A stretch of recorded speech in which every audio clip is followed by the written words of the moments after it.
Halo guys, kembali lagi di channel Ngelantur Film. Di video kali ini, saya akan mendongeng sebuah film seru berjudul The Master of Baji yang dirilis pada tahun 2020. Film ini mengisahkan tentang seorang pemuda yang mendedikasikan dirinya untuk mempelajari sebuah jurus tinju kuno demi membalaskan dendam teman-temannya. Bagaimana kisah tegang dan serunya?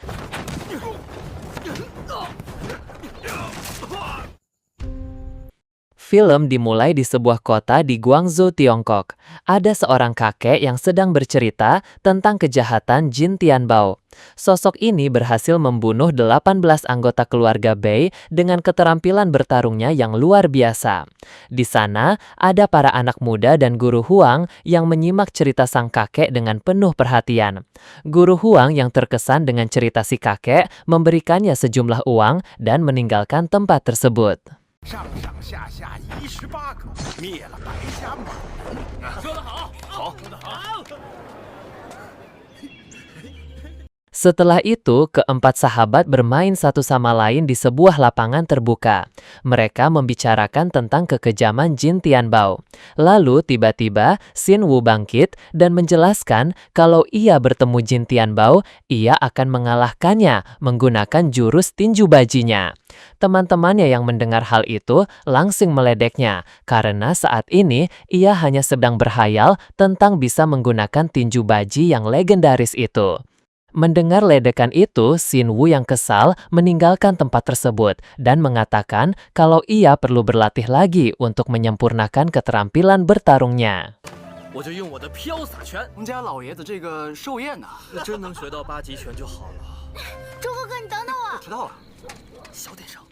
Pada malam harinya, saat Xin Wu dan Wen Qing pergi ke rumah Zheng Peng untuk merayakan hari ulang tahun ayahnya, mereka malah melihat kejadian yang sungguh mengerikan, di mana seluruh keluarga Zheng Peng telah terbunuh. Hal itu membuat mereka berdua sangat kebingungan. Mereka lalu mencari keberadaan Zheng Peng, tetapi mereka tak menemukannya. Setelah itu, Xin Wu mendekati ayahnya Zheng Peng yang sekarat dan menemukan bahwa sebuah jarum tertancap di tenggorokannya.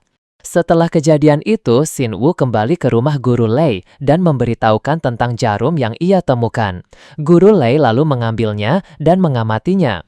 Kemudian ia mengatakan kalau itu adalah senjata khusus milik Jin Tianbao. Ia juga menyebutkan kalau jarum itu sangat beracun dan dapat membunuh siapapun yang terkena dalam waktu 15 detik.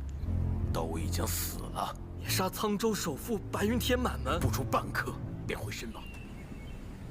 Keesokan paginya, Guru Huang mengetahui tentang kejadian yang menimpa keluarga Zheng. Sementara itu, di tengah kota, para petugas polisi memberitahukan sebuah pengumuman pada semua orang kalau siapapun yang bisa menangkap Jin Tianbao akan mendapatkan hadiah yang besar dari pemerintah. 大恶人靳天豹 可能还在沧州城内。 杀害孙万三一家，上下二。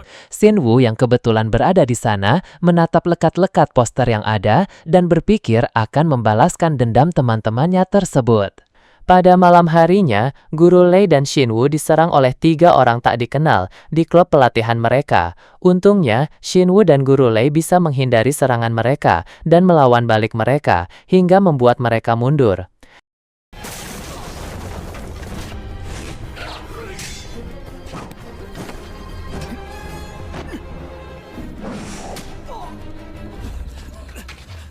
Setelah itu, para penyerang kembali ke tuan mereka dan melaporkan tentang kegagalan misi mereka. 不，你们有什么用？这点小事都办不好，我另请高明了。 Di sisi lain, Guru Lei sedang berbicara dengan Xin Wu. Ia memberitahunya kalau dirinya sudah tak bisa lagi mengajarinya karena pengetahuannya terbatas. Ia juga mengetahui tentang keinginan Xin Wu untuk mempelajari tinju baji. Jadi, ia menyarankannya untuk meninggalkan sekolah dan pergi ke Guru Lin yang terkenal akan keahliannya dalam tinju baji. 满足不了你了，师傅，我如果拜他门下，他的规矩是从不手动。 Pada keesokan harinya, Xinwu mengucapkan selamat tinggal pada teman-temannya dan pergi menuju ke rumah Guru Lin. Setelah ia memintanya untuk menerima dirinya sebagai murid, namun Guru Lin menolaknya dan mengatakan kalau ia tak akan pernah menerima seorang murid lagi. Tetapi, karena Xinwu sudah bertekad untuk mempelajari tinju baji, ia pun terus berdiri di luar selama 2 hari. Akhirnya, si guru yang terkesan dengan kesabaran dan dedikasinya untuk belajar, ia menyuruh Xinwu untuk mengikutinya, lalu membawanya ke suatu tempat terpencil. Pada hari berikutnya, Guru Lin mulai mengajarkannya kunci dasar untuk menguasai tinju baji, di mana ia harus menopang sebuah batu di atas lengannya dan memindah-mindahkan batu tersebut keluar tempat pelatihan.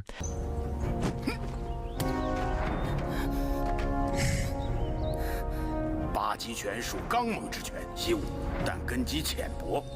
Tanpa terasa, sekitar 6 bulan telah berlalu. Menjelang pelatihan kepiawaian tersebut dimulai, Guru Lin menyuruh Xinwu untuk kembali ke kota karena ia telah mendengar kalau sesuatu telah terjadi pada Guru Lei. Dan tanpa membuang waktu, Xinwu pun bergegas kembali ke kota asalnya. Setibanya di sana, ia mendengar tentang kematian Guru Lei dan mengetahui kalau masyarakat di sana menuduh Xinwu sebagai pembunuh Guru Lei. Xinwu kemudian pergi ke akademi lamanya. Di sana, ia menemukan sebuah jarum yang sama seperti yang ia temukan di keluarga Zeng. Dan dengan petunjuk itu, ia meyakini kalau Jin Tian Baola adalah dalang di balik kejadian tersebut.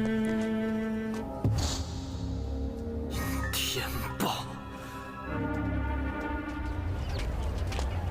Di adegan berikutnya, saat Xinwu sedang berkeliaran di kota, ia bertemu dengan Suanger. Kemudian, Suanger pun membawanya ke rumahnya dan menunjukkan kondisi kakeknya yang menyedihkan setelah kecanduan candu.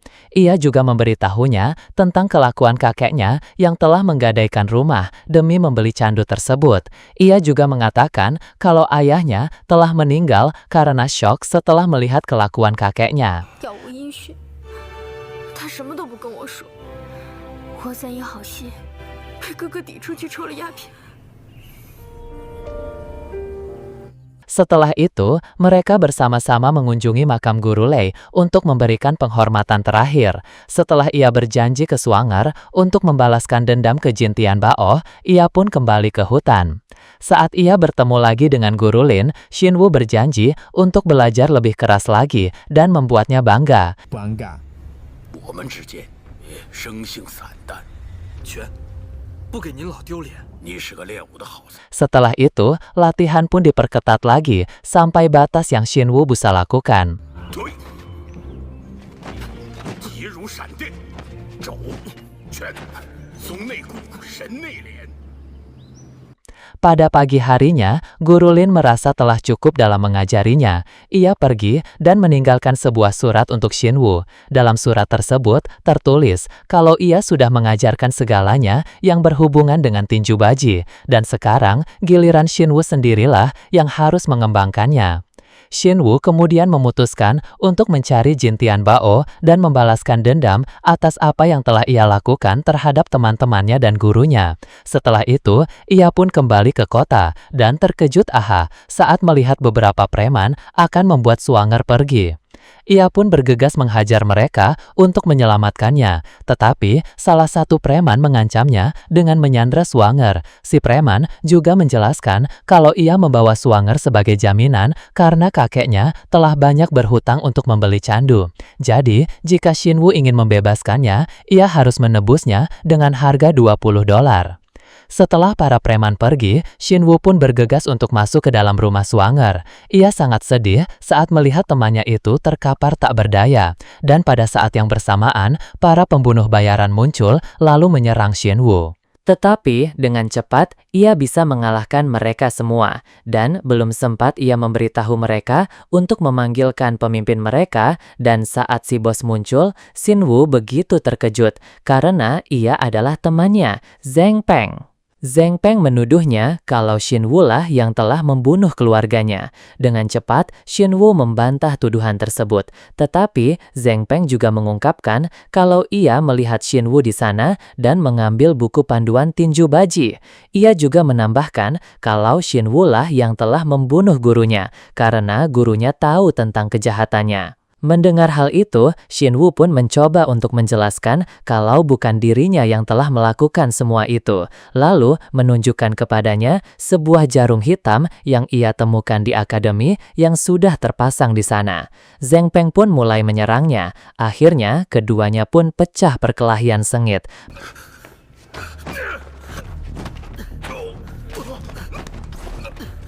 Pertarungan itu dimenangkan oleh Xin Wu. Zheng Peng yang kalah memilih untuk mundur. Ia berjanji kalau ia akan membunuhnya saat mereka bertemu lagi. 你今天不杀我，你杀了人质，我一定杀了你！都像极了你。 Xin Wu mengunjungi toko pegadaian antik dan menggadaikan beberapa barang miliknya demi mendapatkan uang untuk menebus Wanger. Di pegadaian tersebut, ia melihat sebuah vas yang serupa dengan apa yang ia lihat di rumah Zheng Peng. Kemudian, ia mencoba bertanya pada pemilik toko tentang orang yang telah menjual barang itu kepadanya. Tetapi, si pemilik toko menolak untuk menjawab dan berdalih kalau ia sudah lupa pada wajah orang 这 tersebut. 一天到晚人来这么多，那个花瓶是谁来当的？ Pada perjalanan kembali, Xin Wu mendengar beberapa orang sedang membicarakan tentang sebuah kompetisi, dan pemenang kompetisi tersebut akan menerima 3.000 koin sebagai imbalannya. Tanpa buang-buang waktu, Xin Wu bergegas pergi ke sana. Saat kompetisi dimulai, ia datang dengan pakaian terlihat kotor. Tuan Huang dengan cepat mengenalinya, tetapi ia lebih memilih untuk diam dan menikmati pertarungannya.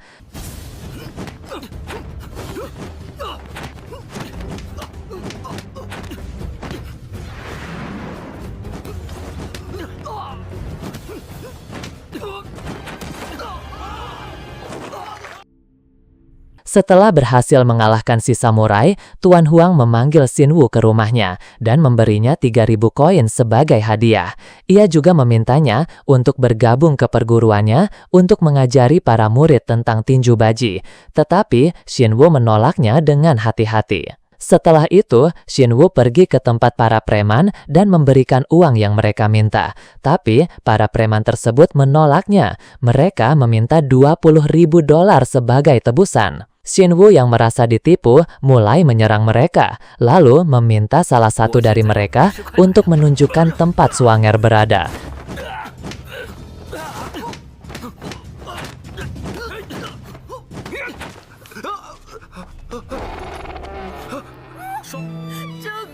Setelah berhasil membebaskan Swanger, ia kemudian membakar stok candu yang mereka miliki. Setelah itu, mereka berdua pun kembali ke rumah Swanger. Saat Swanger kembali dari pasar, ia segera menyuruh Xin Wu untuk segera pergi, karena laki-laki yang ia lawan kemarin baru saja meninggal, dan orang-orang menyalahkannya. Pada akhirnya, mereka bertiga pergi bersama, menuju hutan, dan meninggalkan kota tersebut.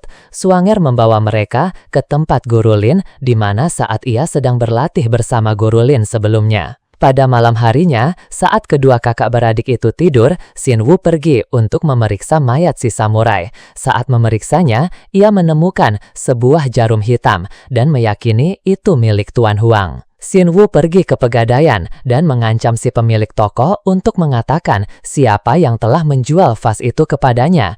Karena takut, si pemilik toko pun buka suara. Ia mengatakan kalau orang yang menjual vas tersebut adalah pelayan Tuan Huang. Lalu setelah itu, Xin Wu menceritakan semua kebenarannya pada teman-temannya dan mengatakan kalau ia akan menemui Tuan Huang besok. Keesokan paginya, Wen Qing pergi untuk menemui Zheng Peng. Ia pergi ke tempat Tuan Huang dan tanpa sengaja mendengar percakapannya dengan bawahannya. Mereka sedang membicarakan tentang kerugian yang disebabkan oleh Xin Wu yang telah membakar candu mereka. Lalu, Tuan Huang meminta anak buahnya untuk mencari dan membawa Xin Wu ke hadapannya. Dan jika ia menolaknya, maka si anak buah harus membunuhnya. 登陆，城人都知道我是烟馆的幕后主使啊！借刀杀人，鸡犬仰慕。展鹏，我说你是疯了。 Sementara itu, di sisi lain, Wen Qing yang bertemu dengan Zheng Peng menjelaskan semua tentang kebusukan Tuan Huang. Pada saat yang bersamaan, Xin Wu pergi menemui Tuan Huang dan mengatakan kepadanya kalau ia sudah mengetahui kalau dirinya adalah Jin Tianbao. Tuan Huang yang mendengar hal itu membenarkan semua tuduhannya. Lalu, ia pun mulai menyerang Xin Wu dan membuat Xin Wu terpojok. Tetapi, setelah itu, bantuan datang. Wen Qing dan Zheng Peng tiba untuk membantunya.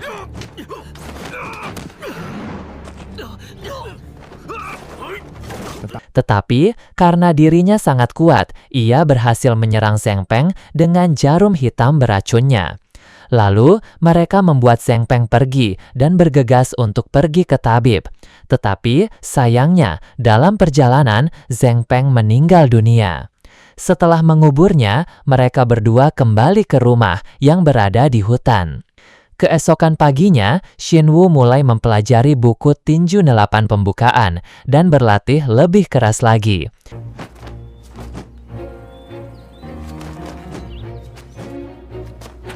拳法相通，胸中有丘壑。 Setelah beberapa minggu melakukan pelatihan, ia kembali ke kota dan mengawasi Tuan Huang. Pada saat itulah semuanya terbongkar. Melihat Tuan Huang sedang melepaskan topengnya dan betapa terkejutnya Xin Wu saat ia melihat kalau guru keempat Lei ternyata belum mati. Ia hanya berpura-pura mati, lalu menyamar sebagai Tuan Huang.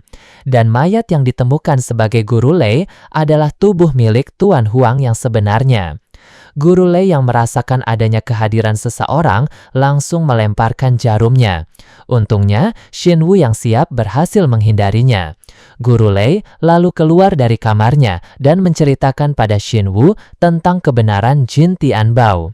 Nama itu aslinya hanya sekedar karakter yang mereka ciptakan ketika mereka bertiga, dirinya, Huang, dan ayahnya Peng menyerang sebuah keluarga untuk mengambil hartanya. Kemudian, ia juga menyebutkan setelah kejadian tersebut, ia juga mendapat banyak kekayaan. Tapi, ia merasa masih belum puas karena Huang dan ayah Zheng Peng berhasil menghasilkan uang jauh lebih banyak dibandingkan dirinya. 就是花架子，这个蛋得收几个徒弟以交权为生，太可惜了，黄三爷去找你算账，赏我口饭吃，我就感恩戴德，就行动如常，但是为了信。 Setelah ia selesai mengatakan semuanya, ia mulai menyerang. Untungnya, kali ini Xin Wu sudah berlatih sepenuh hati. Xin Wu pun mengalahkan guru Lei dengan sangat mudah.